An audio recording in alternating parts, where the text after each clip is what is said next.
El volumen número 1 nos habla de los pasos básicos de la vida cristiana y lo hace a través de los siguientes pasos. Paso 1, salvo. 2, seguro. 3, victorioso. 4, Señor de todo. 5, viviendo en el Espíritu. 6, Dios me habla. 7, hablando con Dios. 8, en comunión diaria. 9, mi iglesia. 10, a testificar. 11, las ordenanzas. 12, la familia. 13, siguiendo a Jesús.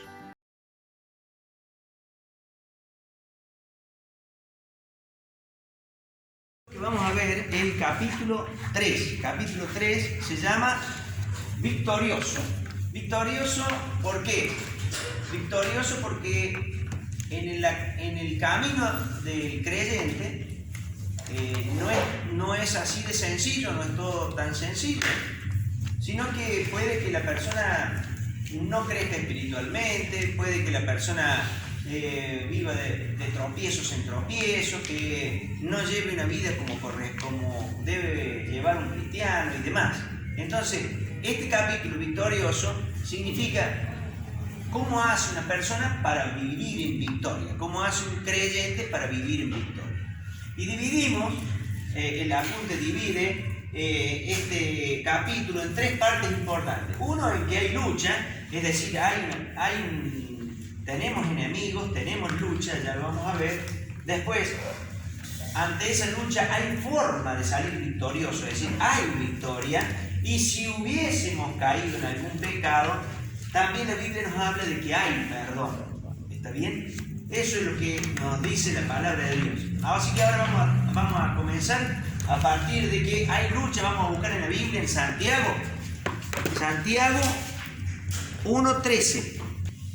Cuando sean tentados, acuérdense de no decir Dios me está tentando.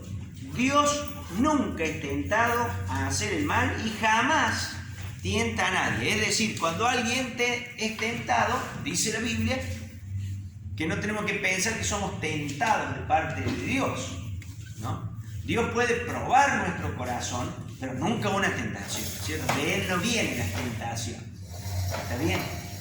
Bueno, vamos a ver ahora en Santiago 4:4 y ahí vamos a comenzar viendo lo que es el primer enemigo. Básicamente los creyentes, escuche bien esto, tenemos 3 enemigos. 3 enemigos. Así que vamos ahora por el primer enemigo. Buscamos en Santiago capítulo 4, versículo 4. Oh almas adúlteras, ¿no sabéis que la amistad del mundo es enemistad contra Dios? Cualquiera pues que quiera ser amigo del mundo se convierte en enemigo de Dios. Bien, cualquiera que se constituya amigo del mundo, ¿no es cierto?, se transforma inmediatamente en un enemigo de Dios, ¿no? Entonces, mire cómo lo dice esta versión, dice adúlteros, o sea, como si estuviésemos siendo infieles o fallándole específicamente a Dios, ¿no? Adúlteros. ¿No se dan cuenta de que la amistad con el mundo los convierte en enemigos de Dios? Lo repito, si alguien quiere ser amigo del mundo, se hace enemigo de Dios. Está clarito. Ahora, ¿qué es el mundo? ¿A qué se refiere cuando dice el mundo? ¿Qué son las plantitas, el agua, el mar, las montañas? No. Está hablando básicamente de un modo de vida, de un sistema, ¿no es cierto?, de una corriente de vida que existe, que es lo normal, que es la normalidad, es lo que nosotros vemos corrientemente, ¿no es cierto? Vamos a ver qué cosas ofrece el mundo para poderlo distinguir un poquito mejor cuando nosotros decimos este es el mundo del cual yo no tengo que ser amigo. Si no, estaría engañando básicamente a Dios, sería un alma adúltera. Acá decía así, ¿no? O almas adúlteras o adúlteros.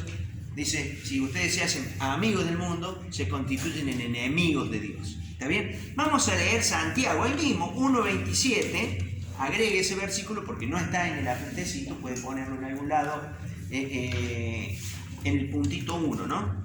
Podríamos decir entonces que el primer enemigo nuestro, ¿quién es? El mundo.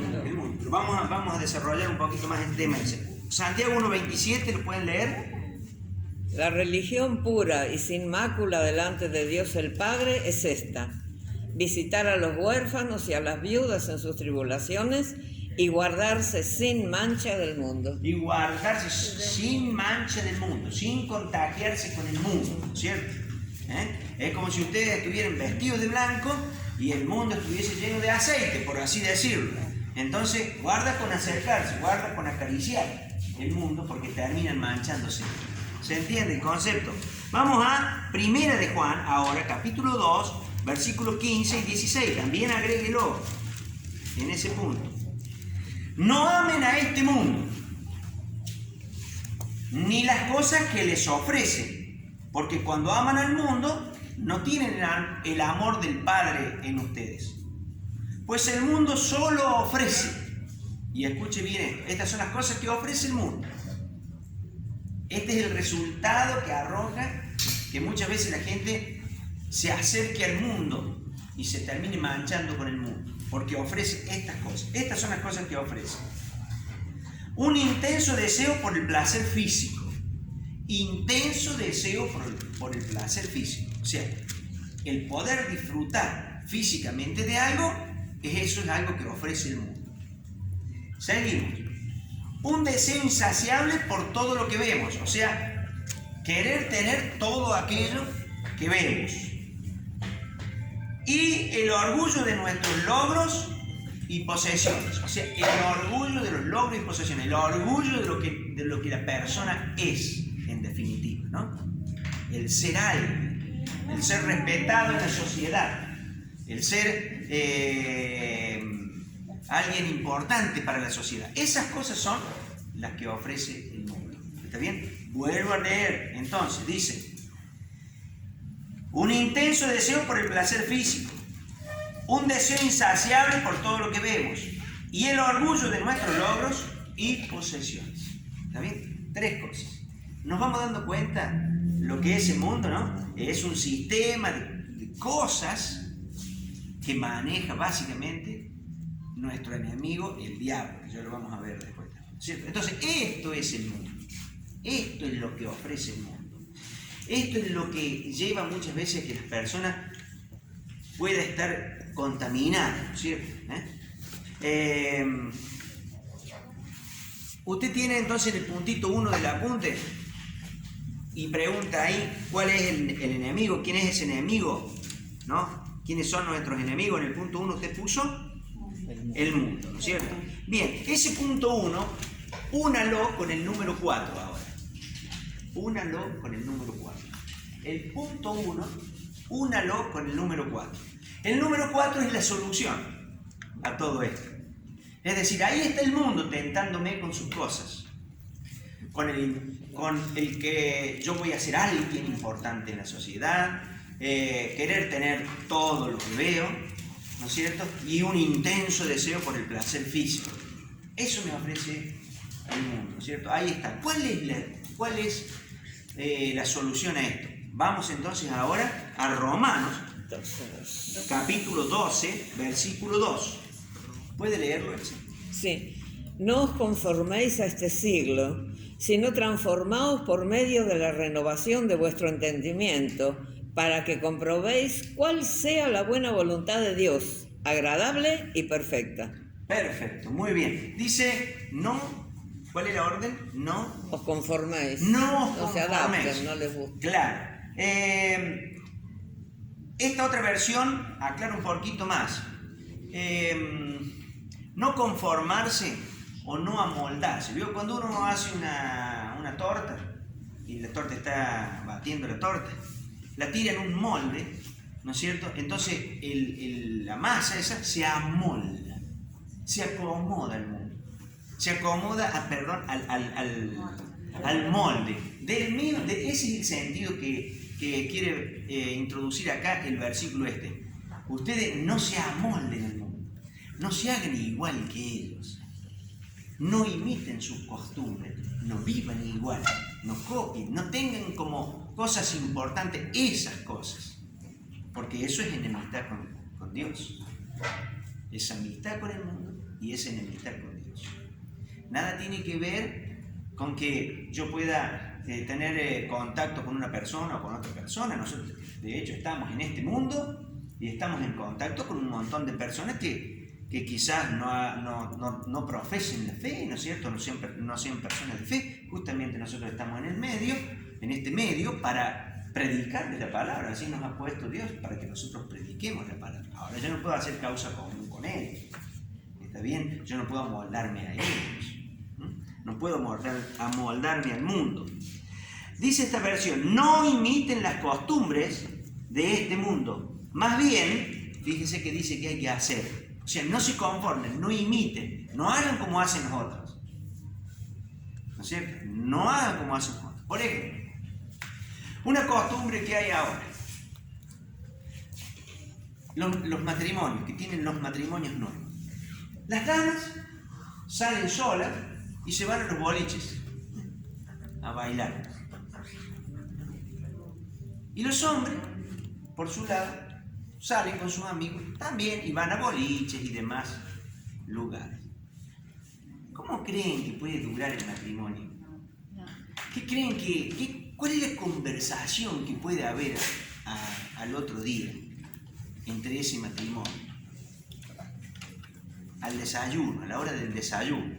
No digo a la hora del desayuno, porque se van a levantar a las 2 de la tarde, deben almorzar directamente. Pero mientras almorzan, ¿cómo te fue, amor, a vos anoche? ¿Bailaste? Sí, un brinco hermoso, me tocó. Había otro que yo quería que me sacara a bailar ese, pero no, ese no me sacó a bailar. ¿Y a vos, amor, cómo te fue? A mí me fue espectacular. Esa será la conversación, digo yo, porque, ¿no es cierto? Pero eso es normal, ¿no? Eso es normal, ¿ves? Nosotros no nos amoldamos a esas cosas. Nosotros salimos con nuestra esposa a caminar en la plaza, a tomarnos de la mano, nos vamos a tomar un helado, ¿no es cierto? Vamos a cenar afuera, a tomar un café, o nos quedamos a ver televisión, o sacamos la mesita afuera y cenamos afuera. Lo que sea, pero lo hacemos juntos. Y si nos reunimos en un ámbito cordial, ya sea con personas que profesen nuestra fe o no, incluso muchas veces para poderle predicar la palabra, si no han creído, y si son personas creyentes, nos viene el pelo, juntarnos, charlar, cenar juntos, ¿no es cierto? Porque vamos creciendo espiritualmente a partir de experiencias que los otros matrimonios tienen y demás. Ahora, eso de ir a un boliche, uno por un lado y otro por el otro, me parece que no marcha, ¿no? Siempre se termina en líos, en problemas y finalmente el divorcio. ¿Está bien? No cabe duda, no cabe duda. Entonces dice, ustedes no se amolden al mundo. Por ejemplo, el mundo puede decir, a los niños hay que dejarles hacer lo que ellos quieran, porque si no estás como truncándole la vida, estás como diciéndole qué cosa está bien y qué cosa está mal. Deja que él se desarrolle solo. Entonces el nene anda por arriba de la mesa con el cuchillo, corta los sillones, ensucia todo, deja el baño todo sucio, dejar que, pobrecito, no le digas nada. Y después es una persona totalmente mal educada. Entonces cuando vos a ese niño después le querés decir a los abuelos, papá, te dejo mi hijo porque quisiera irme con mi esposa al cine. No, llévatelo.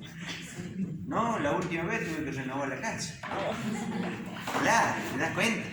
Entonces, no. ¿Qué dice la Biblia? ¿Qué dice la Biblia? El que ama a su hijo lo disciplina, le enseña con la disciplina del Señor, como dice las Escrituras, como dice la palabra de Dios. Entonces nosotros no nos amoldamos a las costumbres de este mundo. No nos amoldamos a las costumbres de este mundo. Las niñas jóvenes, 12, 13 años, entran al secundario y todas dicen, no me digas que son virgen vos. Le dicen las otras. Entonces llegan a la casa y le dicen a la mamá, dice, vos sabés que en la escuela me preguntan si yo soy virgen, soy la única que soy virgen. Las otras, todos han tenido sexo. Bueno, no se amolde a este mundo, porque no quiere decir que porque lo haga el mundo está bien. No se amolde a este mundo. Nosotros le vamos a decir a nuestros hijos lo que dicen las Escrituras. Que el sexo es algo inventado por Dios y está fabuloso, es muy bueno, pero es el regalo que Dios le hace a la pareja en la noche de bodas. De ahí en adelante. Eso es lo correcto. Podrán hacernos caso o no como a papá, pero nosotros le vamos a enseñar eso. Eso es lo que dice la palabra de Dios. Por eso dice, miren, no imiten las costumbres de este mundo, más bien dejen que Dios los transforme. Les transforme la cabeza, ¿no? Les transforme en personas nuevas al cambiarles la manera de pensar. ¿Qué nos cambia entonces?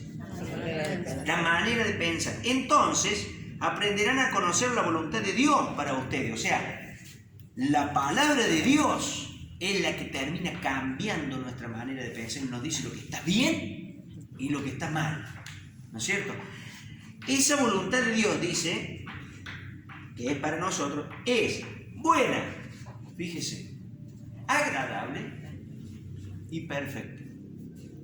Es buena, atiende bien a esto. La voluntad de Dios es buena, es agradable y es perfecta. Lo decimos de otra manera. Es bueno, o sea, no tiene nada de malo.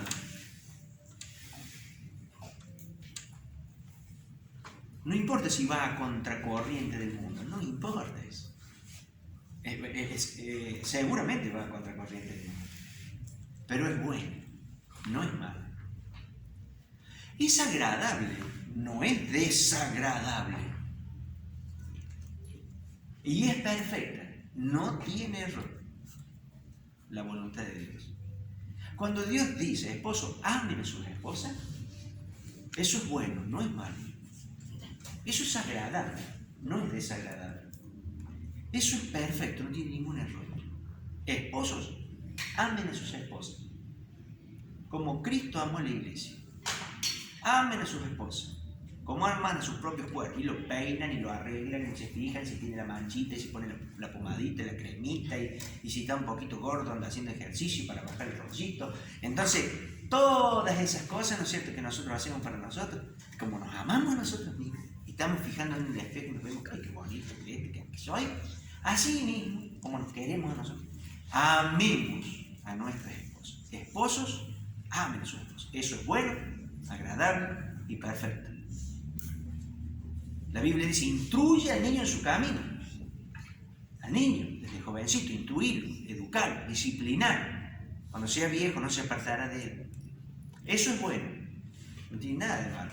Por más que la psicología y la tendencia del mundo diga, no lo eduques, déjalo que haga lo que él quiera. No lo trunques, que lo vas a traumar. Más vale llevarlo al psicólogo. Todos los chicos al psicólogo. Es una cosa, pareciera la pandemia de la psicología. Todo el mundo necesita un psicólogo. Todos los chicos van al psicólogo. ¿No? Bueno, no. Necesitan que los padres los disciplinen, los eduquen. Eso es bueno, no es malo. Es agradable, no es desagradable. Para el niño le hace bien que los papás le pongan sus límites y le enseñen lo que está bien y lo que está mal. Y es perfecto, no tiene error. Hágale caso a Dios, es más fácil. Dios tiene razón siempre. La voluntad de Dios es buena, agradable y perfecta. Cuando Dios te dice algo es para nuestro bien, lo vimos en la clase pasada. Lo que Dios nos dice es bueno, agradable y perfecto. ¿Para qué vamos a andar porfiándole a lo que Dios dice? No tiene sentido. No tiene sentido. Bien. Entonces, ¿cómo solucionamos esto del mundo? No nos amoldamos al mundo. No nos conformamos al mundo. No copiamos las costumbres de ellos. No vivimos conforme a las leyes que vive el mundo normalmente. Leyes, me refiero a leyes morales y demás. Sí, respetamos el semáforo, paguemos nuestros impuestos, perfecto. Pero en cuanto a lo moral, en cuanto a nuestras actitudes, en cuanto a nuestra manera de actuar, nosotros actuamos según la palabra de Dios. Según la palabra de Dios. ¿Está bien? Bien, vamos ahora al segundo enemigo. Gálatas 5, 16 y 17. Gálatas 5, 16 y 17. Digo pues, andad en el Espíritu y no satisfagáis los deseos de la carne, porque el deseo de la carne es contra el Espíritu, y el del Espíritu es contra la carne, y estos se oponen entre sí para que no hagáis lo que quisierais. Perfecto. O sea que ahí nos nombra, encontramos el segundo enemigo. El segundo enemigo es la carne. Tiene distintos nombres en la Biblia, así que nosotros ponemos en el apuntecito ahí, como segundo en el punto 2, la carne, ¿no? La carne. La carne en la Biblia usted la va a leer de distintas maneras. La va a encontrar como la vieja naturaleza. Y en otras versiones también, o el viejo hombre. Y en otras versiones lo va a encontrar también como tendencia pecaminosa. Tendencia pecaminosa. Ese somos nosotros. Eso no depende de otra cosa que de nosotros. A nosotros nos llama eso. Está dentro nuestro. Es el impulso dentro nuestro. Es la parte impulsiva que tenemos dentro de nuestro. ¿No es cierto? La tendencia al pecado. Nadie le enseña a un niño a desobedecer. No, nadie. Usted, un niño nace, usted lo cuida, le da lo mejor y todo. Nunca le enseña a desobedecer. Usted le dice al niño, no toques ahí. Y el niño entiende, es chiquitito.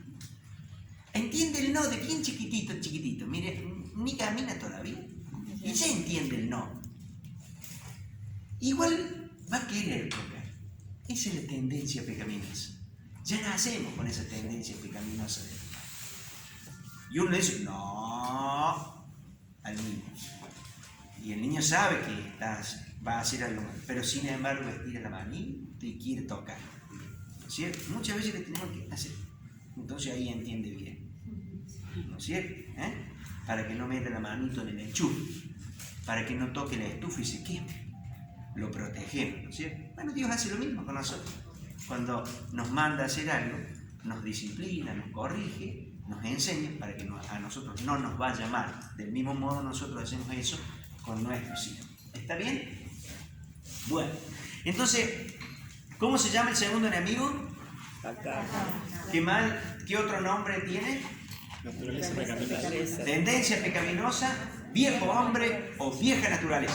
Así que podemos ponerle 4 nombres a ese mismo ser, que seríamos nosotros. Bien, ese punto 2 que usted tiene el apunte, únalo con el punto 5 y ahí tenemos la respuesta o la solución al problema, ¿no? ¿Qué dice? Bueno, que lo hemos estado leyendo recién y es Gálatas 5:16. ¿Qué dice? Digo pues, andad en el Espíritu y no satisfagáis los deseos de la carne. Perfecto. Vivan, anden en el Espíritu o vivan en el Espíritu. ¿Qué significa eso? Háganle caso al Espíritu Santo. El Espíritu Santo introduce la palabra de Dios en nosotros y hace que nosotros no actuemos dándole el gusto a nuestra carne, dándole el gusto a nuestros impulsos naturales o a nuestra tendencia pecaminosa. Por ejemplo, usted va manejando, ¿no es cierto? Para los que andan en auto, va manejando y ha tenido un día bastante difícil, ¿no es cierto? Viene de estresado, viene complicado, veo que hay días complicados, ¿no es cierto? Y vas volviendo a tu casa, decís, ya estoy a punto de llegar al paraíso, y resulta que detrás tuyo viene uno que te toca bocina, y que te prende las luces, y te toca bocina, y te prende las luces, y vos decís, ¿qué querrá hacer? Me querrá pasar por arriba, ¿qué querrá hacer? Entonces, el impulso, la naturaleza pecaminosa, te dice, me bajo y lo agarro con la llave de cambiar la rueda y le doy, y le doy, y le doy. Ahora, ese es el impulso. Pero cuando se te está por salir eso de adentro, ¿no? Ese impulso, el Espíritu Santo te recuerda lo que dicen las Escrituras. Y dice, mientras dependa de ustedes, estén en paz con todos. Con este otro tarado que viene ahí atrás también, sí, con ese también, justamente, ¿no es cierto? Entonces, le terminás haciendo caso al Espíritu Santo y no haces el desastre que ibas a hacer. ¿Está bien? Porque si no, en vez de haber llegado al paraíso, a tu casa, resulta que capaz que te lleven preso. En una de esas te llevan sanito, o en una de esas el que se bajaba del otro auto era un monstruo grandote y te daba era a vos, ¿no es cierto? Entonces, ¿viste? La voluntad de Dios es buena, es agradable y es perfecta. Llegaste a tu casa tranquilo y te olvidas. Decís, diremos en esos casos que Dios bendiga a este otro que me viene haciendo señas de allá atrás. Que Dios esté con él, que le dé la paz y a mí dame la serenidad, Señor. Bueno, ¿se entiende? Sí. Dice, la carne, el espíritu está dispuesto, pero la carne es débil, ¿no es cierto? Así que hay una lucha ahí, si seguimos leyendo, ¿cómo dice el versículo 17?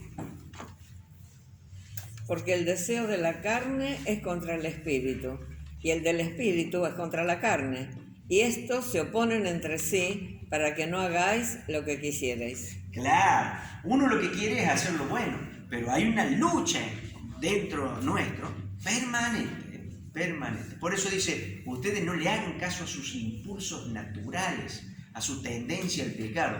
Ustedes háganle caso al Espíritu Santo que le va a hablar a ustedes y le va a decir cómo deben hacer. ¿Está bien? Sí. Perfecto. Vamos a otro enemigo ahora que tenemos y lo encontramos en 1 de Pedro, capítulo 5, versículo 8. 1 de Pedro, capítulo 5, versículo 8.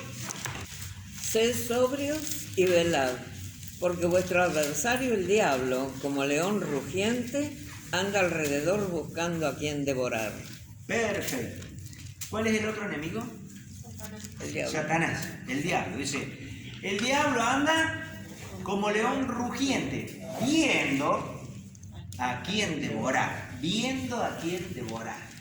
¿No es cierto? Si usted ha visto los documentales del National Geographic, ¿ha visto?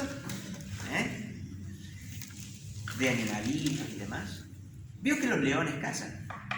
En definitiva, cazan los leones, ¿no? Y están al acecho. Ahí están, está la manada allí al frente y ellos están al acecho. No es fácil alcanzarlos, porque los animales corren rápidamente y se escapan, no son tan sencillos de agarrar. Tienen que sorprenderlos. Y dice que el diablo hace lo mismo con el creyente. Dice, velen, o sea, estén despiertos, estén atentos, como están atentos esos animalitos, porque el diablo anda como león rugiente, viendo a quién devorar. ¿No es cierto? Y usted habrá visto en esos documentales que las leonas terminan atacando a qué animalitos. A los más débiles, a los que están desnutriditos, ¿verdad?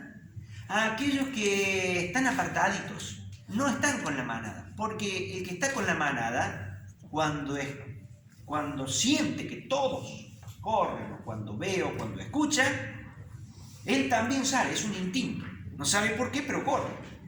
Él no vio nada, pero corre porque está al lado de los demás, ¿no? En cambio, el que está solo es sorprendido. Así le pasa al creyente que se aparta, está solo. Así le pasa al creyente que no come de las Escrituras. No solo de pan vive el hombre, sino de toda palabra que sale de la boca de Dios.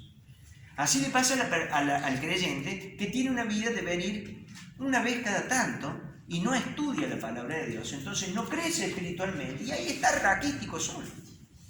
Y el diablo está en la acecho. Y él ve, mira cómo está apartadito. Jorgito. Ahí está solito. No va nunca a las reuniones, nunca escucha la palabra de Dios, no se junta con los hermanos en Cristo. Ahí está, con alguien se junta. Ya le voy a mandar a alguno, a este que le gusta el alcohol.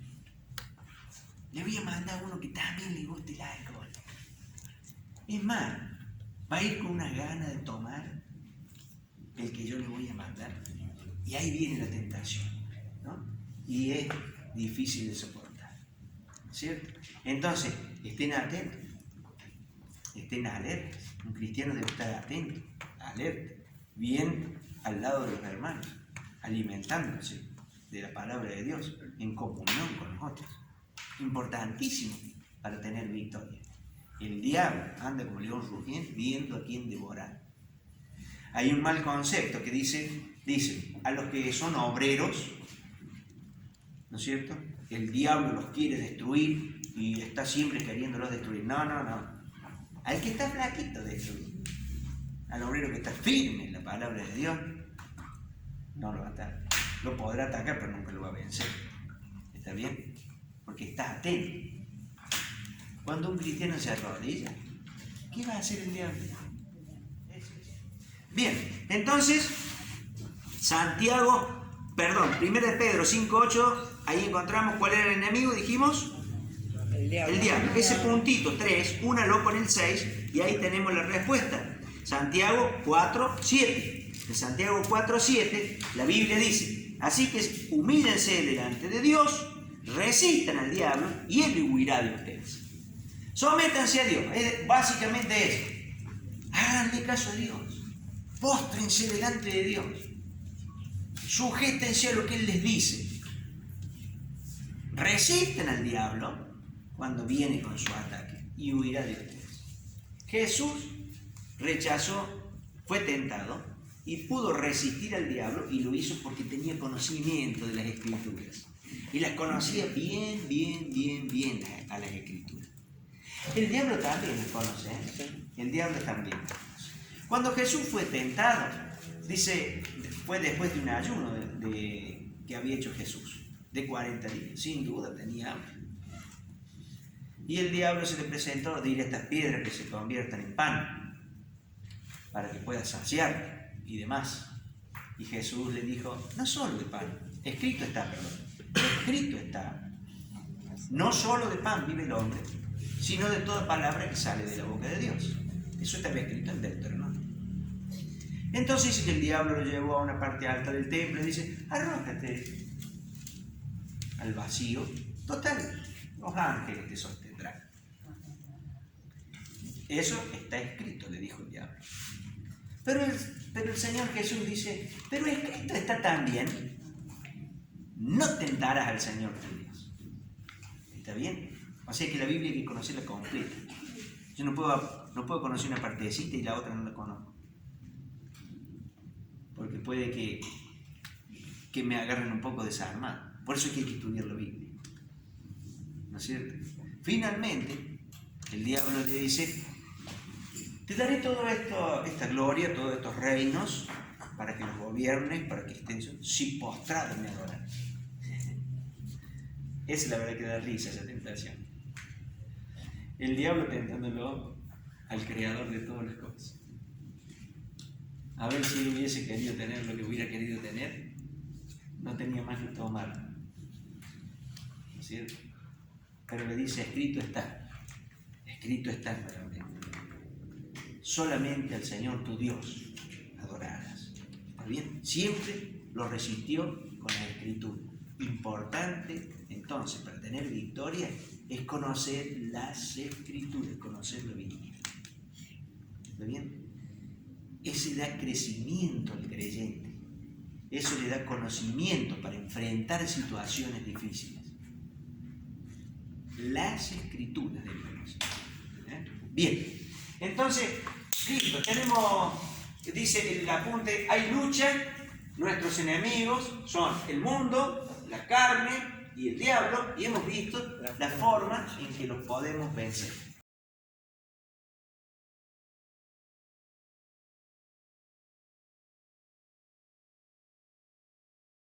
Ahora vamos a ver cómo podemos llevar a la práctica, y esto es muy importante para poder llegar a tener victoria, ¿está bien?, en la vida cristiana. Entonces,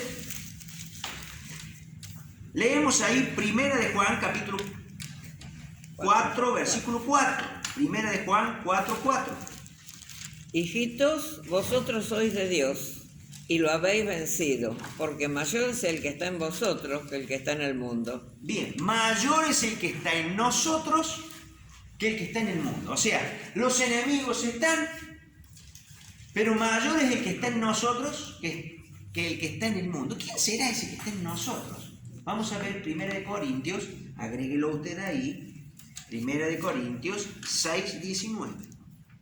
¿O ignoráis que vuestro cuerpo es templo del Espíritu Santo, el cual está en vosotros, el cual tenéis de Dios y que no sois vuestros? Perfecto, ¿no? A ver otra versión para que lo aclare un poquito más. Pero ¿qué nos está diciendo? ¿Quién está dentro nuestro? El Espíritu Santo. El Espíritu Santo, ¿cierto? Bien. A ver, ¿no se dan cuenta de que su cuerpo es el templo del Espíritu Santo? Es decir, habita en nosotros. Quien vive en ustedes, o habita en ustedes, y les fue dado por Dios. Ustedes no se pertenecen a sí mismos. Escuche esto. Porque Dios los compró a un alto precio. O sea, yo no puedo hacer con mi vida lo que yo quiera. No puedo andar pecando. ¿Quieren que le agreguemos un poquito más? No puedo andar haciendo cualquier cosa aunque no sea pecado. Tengo que hacer lo que Dios quiere. Porque mi cuerpo no es mío. Porque yo fui comprado. Porque mi vida ha sido comprada. Bien, digo, porque por ahí algunos dicen, ahora que conocí al Señor, que estoy bien, me voy de mochilero 3 años. ¿Será, che, que es lo que quiere el Señor, que pierdas 3 años de mochilero por ahí? Digo, no sé.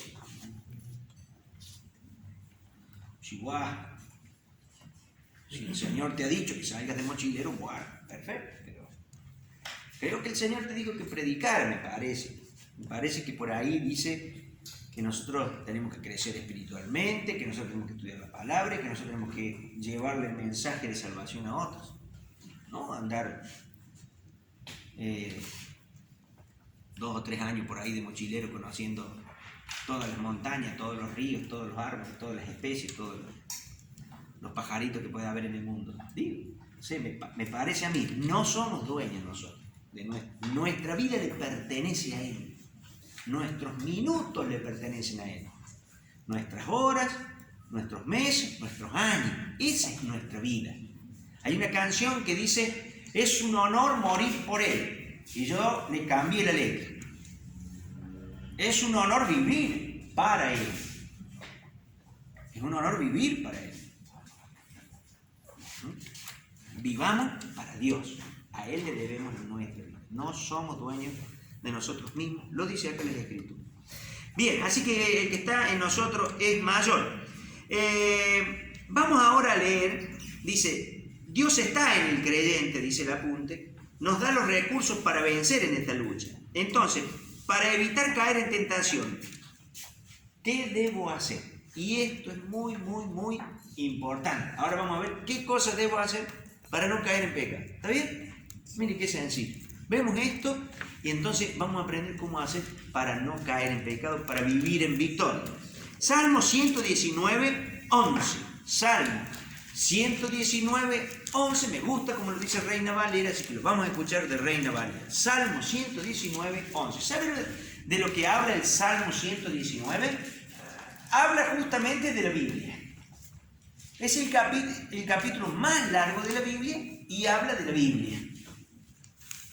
Así que Salmo 119, 11. A ver. En mi corazón he guardado tus dichos para no pecar contra ti. En mi corazón he guardado tu palabra, tus dichos, tus consejos, para no pecar contra ti. Otras versiones dicen, he atesorado tus dichos para no pecar contra ti. Los he puesto en mi interior, los he adoptado como míos para no pecar.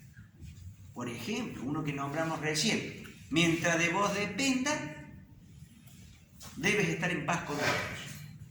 Entonces lo atesoras en tu corazón y le haces caso a ese versículo. Y ese versículo va a hacer a que estés en paz con todo. Aquí está bueno. Chao, chao, chao. Saludo a todos, no tengo enemigos. Yo tenía un tío que había al último ya no se podía manejar más. Porque dice, no vaya por esta calle porque hay uno que no lo quiere. Bueno, dobla acá, porque mira, allá vive el Juancito que tampoco tengo un problema con eso. Le daba la vuelta y decía, acá, mira, pasa rápido, porque este tampoco lo quiere. Al último no podías andar por ningún lado. ¿Te das cuenta? En cambio, cuando nosotros respetamos eso, podemos saludar a todos. Aún a los que nos han hecho mal a nosotros. Aún a aquellas personas que se han portado mal con nosotros. ¿No es cierto? Por ejemplo, tenemos un desacuerdo con un jefe, o tenemos un desacuerdo con un empleado. Bueno, nos saludamos igual, estamos en paz igual. Hemos tenido esa diferencia, la habremos arreglado o no a la situación, pero lo mismo, estoy en paz con él y lo voy a saludar. Y si tengo que hablar, lo voy a hablar. No voy a andar agachando la cabeza que no haya arreglado esa situación. Mientras dependa de ustedes, estén en paz con todos.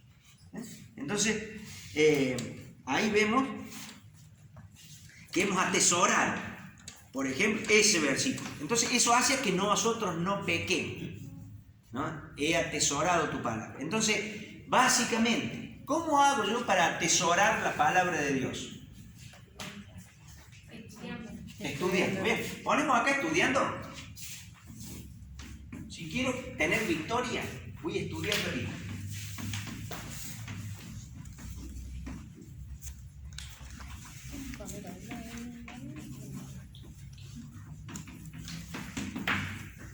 ¿Está bien? ¿Cómo atesoro la palabra de Dios? Conociendo las Escrituras. ¿Cómo atesoro la palabra de Dios? Estudiando la Biblia. ¿Habrá otra manera? Y no hay. No la hay. Debo estudiar. Debo conocer. Mateo 26, 41. Acá tenemos otra cosa más que debemos hacer para no caer, para vivir en victoria. Velen y oren para que no cedan ante la tentación, porque el espíritu está dispuesto, pero el cuerpo es débil. Velen y oren. Estén despiertos, no dormidos. Estén atentos a las situaciones alrededor suyo.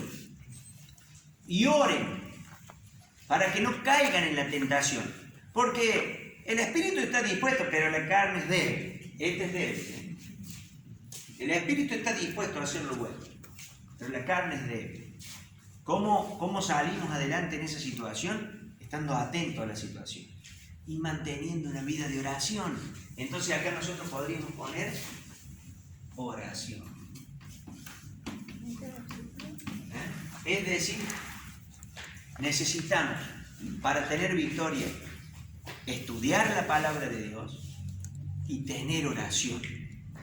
Yo no puedo orar una vez al mes. La Biblia dice, oren sin cesar, oren continuamente, lleven una vida de oración, tengan el hábito de la oración. Eso es lo que nos dice, tengan el hábito de la oración.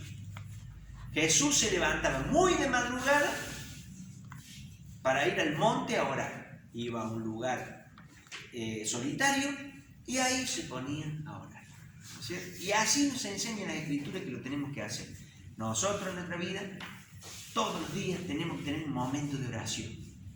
Hay que levantarse temprano, leer las Escrituras, orar, hablar con Dios, tener ese tiempo de devocional del cual vamos a hablar en alguna lección más adelante, pero básicamente es eso, ¿cierto? Y estar en contacto continuo con la palabra de Dios. Algunos dicen, yo ya hice el seminario, no voy más a estudiar la Biblia, porque ya hice el seminario. Yo ya llevo 33 años leyendo la Biblia. Y la sigo leyendo, porque todos los días encuentro cosas nuevas. Sí. 33 años. Y los que lo llevan más tiempo que yo, también le siguen leyendo, porque todavía se le encuentran cosas. Y podríamos leerla 1000 años. Siempre encontraríamos información, siempre encontraríamos cosas que nos tocan nuestro corazón, que nos enseñan, que nos hacen crecer. Entonces, estudiar la Biblia, estar en contacto continuo con las Escrituras. No estudié en el año 1933. No. debo permanecer estudiando la palabra. Y una vida de oración. Seguimos adelante. Vamos a leer ahora Segunda de Timoteo, capítulo 2, versículo 22. Este versículo es muy útil y es muy fácil de recordar. Porque mire, son todos dos. Segunda de Timoteo, capítulo 2, versículo 22. ¿Cierto? Entonces es fácil de encontrar. Fíjese. Huye también de las pasiones juveniles y sigue la justicia, la fe, el amor y la paz con los que de corazón limpio invocan al Señor. Perfecto. Miren, acá vamos a sacar varios conceptos de un solo versículo. Y fíjese toda la información. Huye. Una orden ahí. Es cuando usted huye. ¿Cómo es cuando usted huye? Corre ligero. Patita, ¿para qué te quiero? Quiere decir, ¿cierto? Es decir, está huyendo. Es como cuando lo corre un perro. Está bien que lo va a morder. Entonces, huye del peligro. Hay un peligro, por eso huye. ¿Huye de qué? Fíjese cómo lo dice esta versión, me encanta. Huye. Huye de todo lo que estimule las pasiones juveniles. ¿Hay cosas que estimulan las pasiones juveniles? Sí. Y las adultas también. También. Nosotros muchas veces nos cuestionan los jóvenes. Nuestros hijos nos cuestionan. ¿Qué tiene de malo ir al boliche?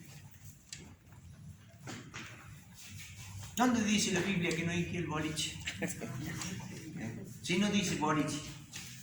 Si no, pero dice huye de todo lo que estimule las pasiones juveniles. ¿Y qué tiene que ver eso con el boliche? Cuando voy a entrar al boliche. Hay un montón de cosas que estimulan las pasiones juveniles. Primero las chicas. Por ejemplo, el caso de los varones, ¿no? Las chicas que casi que no tienen ropa, ¿no es cierto? Entonces, estimulan las pasiones juveniles. Yo no las estimulo. Las estimulo. El perfume, el peinado, la pintura, la preparación. ¿Cómo se llama? Tiene un nombre eso, ¿no? La producción que tiene. La producción. ¿Cómo se llama? Producir. Levantan una mañana temprano y empiezan a sacarse. Entonces, claro, va ahí y dejan Jolina, está bien. ¿No es cierto? Con un poco menos de ropa. Bueno, entonces, estimula las pasiones juveniles. ¿No es cierto? Y resulta que va con los amigos y vamos a tomar algo. Mira si va a decir que no, ¿cierto? Entonces va a tomar algo. Y algo es whisky. O ahora toman Smirnoff. ¿El qué? Smirnoff. Smirnoff. Que es como un vodka. ¿No es cierto? Pero saborizado. Para que no sientas el alcohol tanto. Entonces toman eso. Y ya el Sandro que entró al boliche, al ratito no es más el Sandro que entró al boliche. Porque ya está bien estimulado. ¿No es cierto? Ya ha sido bien estimulado. Ya está totalmente desinhibido. Los frenos que antes tenía en su conciencia, en su conciencia, ya no los tiene más. Entonces ya se anima a decirle a la Jolina un par de cosas que antes no se hubiera animado. ¿Está bien? Entonces, en el boliche se estimulan las pasiones. A todo eso sumémosle la música. ¿No es cierto? Y así sigamos y sigamos y sigamos. Dice, huye de todo lo que estimule las pasiones juveniles. ¿No es cierto? ¿Y qué más dice que hay que hacer? Fíjese. Dicho de otra manera, pásele lejos el pecado, no hace falta que lo ande acariciando. No se crea tan fuerte. Porque a la verdad, dice, el espíritu está dispuesto, pero la carne es débil. Entonces, no juegue usted con esas cosas. No se acerque a donde puede pecar. ¿Está bien? Bien. Sigue diciendo, el 22, dice, en cambio, sigue, ¿qué cosa? La vida recta, o sea, hacer lo que está bien. Sigue la vida recta. La fidelidad, o sea, sé fiel a Dios y a los demás. Sigue el amor y la paz. Disfruta, y escuche bien esto, disfruta del compañerismo de los que invocan al Señor con un corazón puro. O sea, dicho de otra manera, disfruta de la compañía de aquellos que tienen la misma fe que vos, de aquellos que invocan al Señor con un corazón puro. O sea que en vez de ir al boliche y juntarme con qué sé yo quién, tengo que juntarme con aquellos que invocan al Señor con un corazón puro. Claro. ¿Y dónde están esos? No creo que lo vayan a encontrar en el boliche. Es medio difícil, ¿sí? Si están invocando al Señor con un corazón puro, no creo que estén ahí. ¿No es cierto? Entonces tendrás ese tipo de reunión. ¿No es cierto? Estarás ahí. Dicho de otra manera, esto nos llama a tener comunión unos con otros. Si tuviéramos que decirlo, diríamos, huimos del pecado y además tenemos comunión los unos con los otros. Comunión con los hermanos. En Cristo, por supuesto. ¿Está bien? Todo esto que hemos estado hablando se resume con un solo versículo, si usted lo quiere. Hechos 2:42. Hechos 2:42.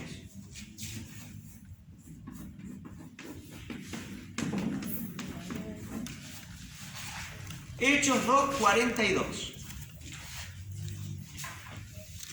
Dice, todos los creyentes, se dedicaban a las enseñanzas de los apóstoles, o sea que iban a los estudios bíblicos, escuchaban los estudios bíblicos. Todos los creyentes se dedicaban a las enseñanzas de los apóstoles, todos iban al estudio bíblico. A la comunión fraternal, o sea, a la comunión entre hermanos. Pasaban mucho tiempo juntos, a participar juntos de las comidas, entre ellas la cena del Señor, y a la oración. 3 cosas básicas: estudio, oración y comunión con mis hermanos. Alguien me dijo una vez, pastor, eso que usted dice es rutina evangélica. No, es Hechos 2:42. Usted llámele como quiere. Le quiere llamar rutina evangélica, llámele, pero eso es Hechos 2:42. Era lo que hacían todos los creyentes apenas se convirtieron. Es la única manera de mantenerse en victoria. Si yo no estudio, si usted no estudia, no espere tener victoria. Si usted no se congrega, no espere tener victoria. Si usted no lleva una vida de oración, no espere tener victoria. ¿Usted quiere vivir victorioso? Estudie la Biblia. Congréguese y ore. Es que fácil. Pero es una receta recontra bien. Tanto como la Biblia. Pues no hay otro. No hay secreto. ¿Cómo crecemos espiritualmente? De esa manera. Estudiando, orando y comunión con Dios. Pasándole lejos a lo que es el pecado y demás. ¿Está bien? Pero básicamente Hechos 2:42. Versículo que todo creyente tiene que tener presente. O sea, cuando está viviendo mal, cuando un creyente está viviendo mal, cuando un creyente continúa con problemas y demás, debiera preguntarse, ¿llevo una vida de oración? ¿Estoy estudiando la Biblia? ¿Me estoy congregando regularmente? Si la respuesta a alguna de esas cosas no es positiva, no espere tener victoria. La victoria está ahí. Estudie la Biblia, ore y entre en comunión. Bueno, vamos al último puntito que dice, hay perdón. Primera de Juan 1:8, ese es el punto C. Hay perdón, hay perdón. ¿Qué pasa si pecamos? ¿No es cierto? Perdone. La clase pasada vimos que si un creyente peca, no implica que deja de ser hijo de Dios. No, para nada. Es hijo de Dios. No hay ningún problema con eso. La salvación está. No tendrá una buena comunión con Dios. Tiene que pedir perdón. Entonces, hay un perdón si alguien peca. Leemos 1 de Juan 1:8. Si afirmamos que no tenemos pecado, lo único que hacemos es engañarnos a nosotros mismos y no vivimos en la verdad. Es decir, yo no puedo decir, nunca peco. De hecho, cuando Jesús enseñó a orar y en esa oración dice, perdona nuestros pecados. ¿Sí? Dice, pero si confesamos nuestros pecados a Dios, Él es fiel y justo para perdonar nuestros pecados y limpiarnos de toda la maldad. Dos cosas importantes. Si nosotros confesamos nuestros pecados, Él nos perdona y además nos limpia de nuestra maldad. Nosotros tenemos algún pecado, alguna cosa que no la podemos resistir y que caemos frecuentemente. Bueno, vamos a Él. Por ejemplo, puede ser arranques de ira. Puede ser la costumbre de mentir. Vio que hay gente que tiene costumbre de mentir, no sabe por qué miente, pero miente. O lo que sea. Bueno, vamos al Señor y le decimos, Señor, esto yo quiero dejar. Esto me tiene mal. Te pido perdón. ¿No es cierto? Y te pido que me ayudes a no hacerlo. Entonces, cuando nosotros lo vamos a cometer nuevamente, nos acordamos que hemos estado orando. ¿No es cierto? Y el Señor dice, acordate que tenemos que superar esto. El Espíritu Santo te lo dice. ¿No es cierto? Entonces, introduce palabras en vos y dice, el hombre iracundo no hace lo que a Dios le agrada. ¿Está bien? Sí. Ahí está la palabra guardar y el Espíritu Santo te lo recuerda. El hombre iracundo no hace lo que a Dios le agrada. Entonces, empezamos a apartarnos de esos ataques de ira. ¿Está bien? Entonces, entra a cambiar nuestra vida. No solamente que nos perdone, sino que cambia nuestra vida. En Romanos, en el capítulo 7, encontramos que que el Espíritu Santo vence el poder que tiene el pecado sobre el ser humano. Así que nosotros, cuando recibimos el Espíritu Santo, recibimos también poder que vence el poder que tiene el pecado, o quiebra el poder que tiene el pecado. ¿Está bien? Bien, un poquito leo aquí nada más acerca de cómo debe ser la confesión. En primer lugar, ¿quién es el que perdona los pecados? Jesús. El Padre, claro. El Padre. Vamos a Él. La oración que enseñó a orar el Señor Jesús dice, Padre nuestro. Y después termina diciendo, perdona nuestros pecados. Así que es el Padre el que nos perdona nuestros pecados. ¿No es cierto? En el nombre de Cristo, a través de Cristo. ¿No? Perfecto. Entonces, ¿cómo debe ser la confesión? Usted lo encontrará en ese cuadrito. Dice, confesar no es solamente decir pequé. La verdadera confesión requiere varias cosas. Primero, ser sincero. No diga lo que pasa, que yo hice esto por aquello otro, y entrar a justificarse. No tiene ningún sentido. Así que, mira, yo actué mal. Y listo. Ser sincero. ¿No es cierto? A Dios no lo va a meter. Estar arrepentido, o sea, no desear volver a hacerlo. Ser específico y nombrar, decir, total, se lo estamos nombrando a Dios, decir, quiero salir de esta situación, este es mi pecado, esto es lo que yo hice. Hacerlo pronto, o sea, no esperar a seguir que pase el tiempo, como si pasándose el tiempo Dios se va a olvidar y eso nos ayudaría. No, la confesión tiene que ser inmediata. Hacerlo con humildad, para pedirle perdón también incluso a aquellas personas que se vieron afectadas por mi pecado. Y finalmente, aceptar el perdón de Dios. Saber que la Biblia dice que si nosotros pedimos perdón, Él es fiel y justo para perdonarnos. Él nos perdona, Él es fiel, no miente, perdona. Y además nos limpia de nuestra maldad. Muchas veces las personas piden perdón y al otro día están orando y vuelven a pedir perdón por el mismo pecado que ya pidieron el día anterior. No pierde tiempo, hermano. Dios lo perdonó la primera vez. Él es fiel, Él es fiel y justo para perdonar nuestros pecados y limpiarnos además de nuestra mano. No es que usted tiene que pedirle perdón 1.000.000 de veces para que Dios lo perdone. A ver si le hablan del corazón a Dios para que Dios le perdone. No es así, no es así. No es que tiene que pasar tiempo para que Dios lo perdone. Dios lo perdona inmediatamente. ¿No es cierto? Y Él es fiel y justo para perdonarnos y limpiarnos de nuestra maldad. Bien, aquí termina. Dios les bendiga. Si usted nunca ha recibido a Cristo como su Salvador y Señor, yo le invito a que hagamos esta oración juntos. Padre eterno, me dirijo en oración a ti para decirte que reconozco que soy un pecador, que me arrepiento de mis pecados, perdóname, Señor, y creo que tu Hijo Jesucristo es el único Salvador y ha muerto por mis pecados. Le recibo a Jesús como mi único Salvador y Señor. Escribe mi nombre en el libro de la vida. En el nombre de Jesús. Amén.